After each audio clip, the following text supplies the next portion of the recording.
Princess Liliana and the Crystal Kingdom by Nanny Linda.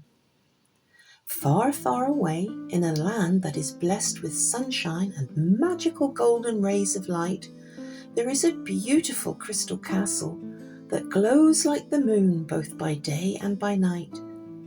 In that castle lives the Princess Liliana, protector of the land, and she guides the people of her kingdom with the crystals in her hand. When Liliana was born, Kamali, the angel, blessed her with protection for life, and for 20 good long years the land has been free from struggle and strife. Liliana lives in the castle with her companion Tarek by her side, the biggest and strongest dog in the whole of the land, also her protector and her guide. Magic surrounds this kingdom, and a rainbow shield arcs over all of the land, and nothing can penetrate this barrier while Liliana has the crystals in her hand. To the west is Mirror Lake Village, where the people are tanned and energetic with a vibrancy that glows. They grow plants, fruits and vegetables, and catch fish in the lake, and can dive to the depths where the seaweed and kelp grows. They are artistic and creative and make jewellery from seaweed and shells, and their village is always decorated with lanterns and little tinkling bells. They supply the Crystal Kingdom with abundance from all that the lake can provide, and have a loving, supportive community, working and living side by side.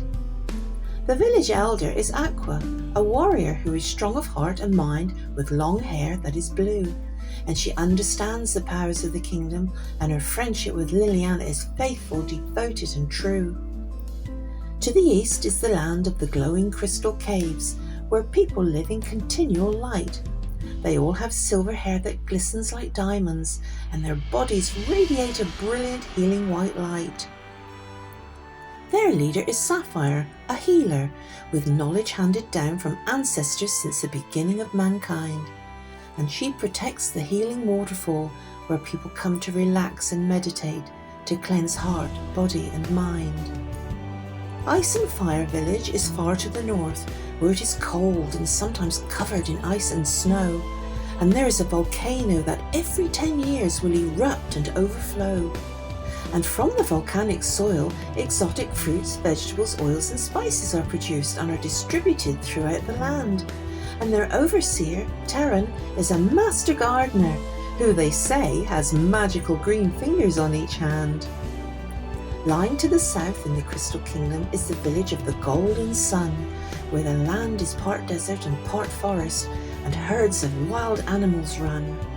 Hunter-gatherers live in this village and distribute and barter and trade, and they also catch and train wild horses and build log cabins and live in the lush glade. The people are strong, fit and love the outdoor life, and their crafts also sell throughout the land. They produce coats, boots, gloves, hats and warm blankets, all created by their very own hand. Princess Liliana travels the kingdom twice, sometimes 3 times a year, to greet and acknowledge all efforts from the 4 villages and the people that she holds very dear. So life was flowing and flourishing, and abundance in the kingdom was all around, until one night there was a powerful storm, and lightning struck and made a frightful sound. The rainbow shield had cracked open, and Liliana sent crystal magic to help it repair, but it took too long to heal itself, and the trolls felt it from their mountain lair, where they had been banished many, many years ago for causing trouble, chaos and harm. And now hundreds thundered down the mountainside and broke through the rainbow as Liliana raised the alarm.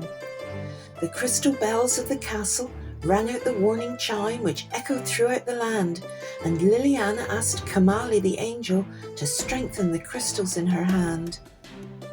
By the time all the trolls had entered the kingdom, the rainbow of protection had healed and was saved. So now the trolls couldn't get back to the mountain and run back to their dark, dingy cave. They marched on Liliana's crystal castle, grunting and gnashing their teeth and stomping their huge feet.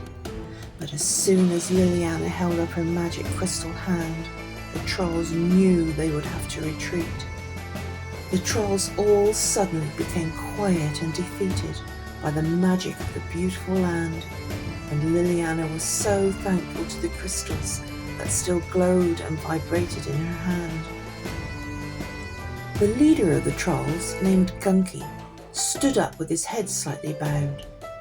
"How are we to get home now?" he asked, very humble and now not so proud. "You cannot," said Liliana. "You only have one choice that I can see. Stay here and live in the kingdom and behave appropriately. That means no more fighting, no more looting, and no more swearing, and you must bathe at least once a week. And if you behave and learn how to live with us, we will provide the good homes that you seek." Liliana thankfully had a silk tissue which she could place up to her face, as the aroma rising up from the hundreds of trolls made her eyes water and the tears ran down her face. So the trolls agreed to Liliana's conditions and agreed that they would first all take a bath.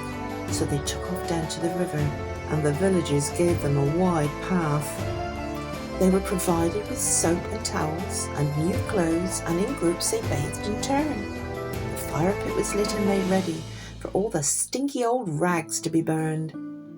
It was then agreed by the villagers from the north, south, east and the west that they would all provide homes for the trolls, but their behaviour must be the very best.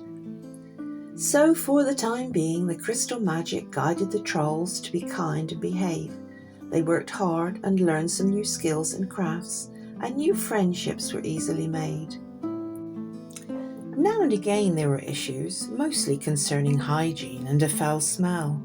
So perfumed flowers, herbs and spices were planted around, and scented oils carried in necklaces of seashells. There was always an issue persuading the trolls to strip off their dirty clothes and bathe. So a special feast day on the first of each month was created and called Troll Hygiene Celebration Day, where all the trolls jumped in the river and scrubbed themselves till they gleamed. Then it was time for the barbecue, and some of the villagers even made ice cream. But as the months passed by, Liliana and the crystals couldn't cope with the river that had become polluted and grim. So with the help of Sapphire and her crystal cave people, they purified the waters with a white light healing swim. So the Crystal Kingdom once again became the magical haven that it had always been, thanks to Liliana's hand crystals, all the people and magic of the kingdom, a barbecue, and even some ice cream.